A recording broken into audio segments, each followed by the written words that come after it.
नमस्कार, हर्ष न्यूज की तेज गति वाली बुलेटिन छत्तीसगढ़ रफ्तार में आपका स्वागत है। चलिए शुरू करते हैं क्षेत्रीय खबरों की तेज बुलेटिन छत्तीसगढ़ रफ्तार। प्रदेश में गर्मी का असर लगातार बना हुआ है और अब इसमें और तेजी आने के संकेत है। मौसम विभाग के अनुसार बीते 24 घंटों में तापमान में खास बदलाव नहीं हुआ, लेकिन अगले 24 घंटे में पारा 2 से 3 डिग्री सेल्सियस तक बढ़ सकता है। इसके बाद अगले 3 दिनों तक तापमान लगभग स्थिर रहने की संभावना है। मौसम विभाग ने कल यानी 24 अप्रैल से मध्य छत्तीसगढ़ में हीट वेव चलने की चेतावनी दी है, जो अगले 3 दिनों तक असर दिखा सकती है। इससे लोगों को तेज गर्मी का सामना करना पड़ेगा। इस बीच देश के कुछ इलाकों में हल्की से मध्यम बारिश भी दर्ज की गई है। जगदलपुर में बुधवार दोपहर बारिश के साथ ओले गिरे। तापमान की बात करें तो दुर्ग में सबसे अधिक 43.2 डिग्री सेल्सियस और जगदलपुर में न्यूनतम 20.5 डिग्री सेल्सियस दर्ज किया गया। भीषण गर्मी को देखते हुए बिलासपुर में व्यापम की प्रतियोगी परीक्षाओं के समय में भी बदलाव किया गया है। अब परीक्षाएं सुबह 10 बजे से होंगी, जो कि पहले दोपहर 12 बजे से आयोजित की जाती थी। गर्मियों की छुट्टी में बढ़ती यात्रियों की भीड़ को देखते हुए रेलवे ने बड़ी तैयारी की है। दक्षिण पूर्व मध्य रेलवे बिलासपुर जोन से 18 समर स्पेशल ट्रेनें चलाई जा रही है, जिसका संचालन 15 अप्रैल से शुरू हो चुका है और 15 जुलाई तक चलेगा। इस अवधि में ये ट्रेनें कुल 88 फेरे लगाएंगी। वहीं देश भर में 908 ग्रीष्मकालीन विशेष ट्रेनों को मंजूरी दी गई है, जो मिलकर 18,262 फेरे संचालित करेंगी।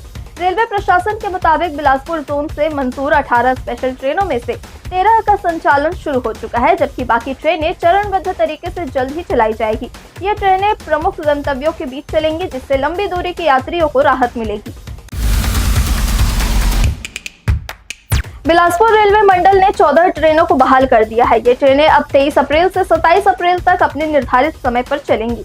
जांजगीर नैला स्टेशन पर चौथी लाइन कनेक्टिविटी के लिए चल रहे नॉन इंटरलॉकिंग कार्य के कारण इन्हें पहले ही रद्द कर दिया गया था। बहाल की गई ट्रेनों में गाड़ी संख्या 68737 रायगढ़ बिलासपुर मेमू और गाड़ी संख्या 68738 बिलासपुर रायगढ़ मेमू शामिल है। ये दोनों ट्रेनें 23 से 27 अप्रैल तक अपने निर्धारित समय पर चलेंगी।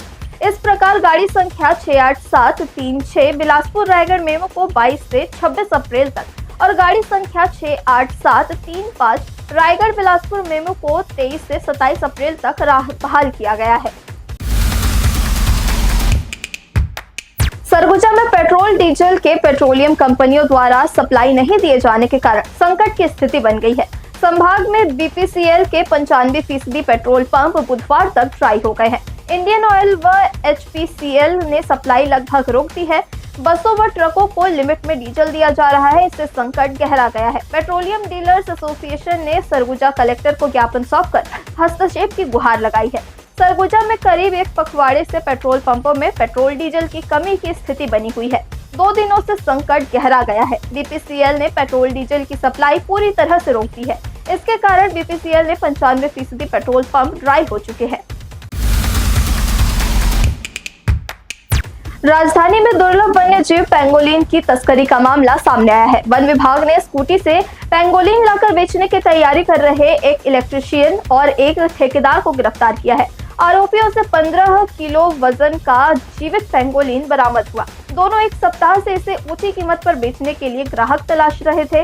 मखबीर से सूचना पर टीम ने 50,000 रुपए टोकन मनी देकर सौदा कंफर्म कराया और मौके पर दबिश देकर दोनों को पकड़ लिया। वन विभाग के अनुसार पेंगोलिन शेड्यूल 1 की विलुप्त प्राय प्रजाति है। आरोपियों पर वन्य प्राणी संरक्षण अधिनियम 1972 की धारा 9, 39, 48A व 48B के तहत केस दर्ज किया गया है।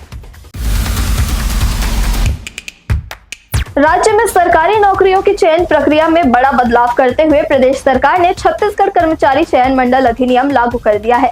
इस नए कानून के साथ ही वर्तमान में कार्यरत छत्तीसगढ़ व्यावसायिक परीक्षा मंडल का अस्तित्व समाप्त हो गया है और इसका विलय नए गठित मंडल में कर दिया गया है। इस नए मंडल के गठन का मुख्य उद्देश्य राज्य सरकार के विभिन्न विभागों में तकनीकी और गैर तकनीकी तृतीय श्रेणी एवं चतुर्थ श्रेणी के पदों पर भर्ती प्रक्रिया में एक रूपता लाना है।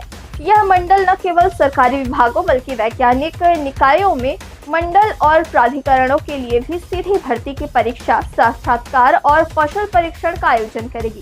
साथ ही भर्ती के अलावा व्यावसायिक पाठ्यक्रमों में प्रवेश के लिए भी यही मंडल परीक्षाएं आयोजित करेगी।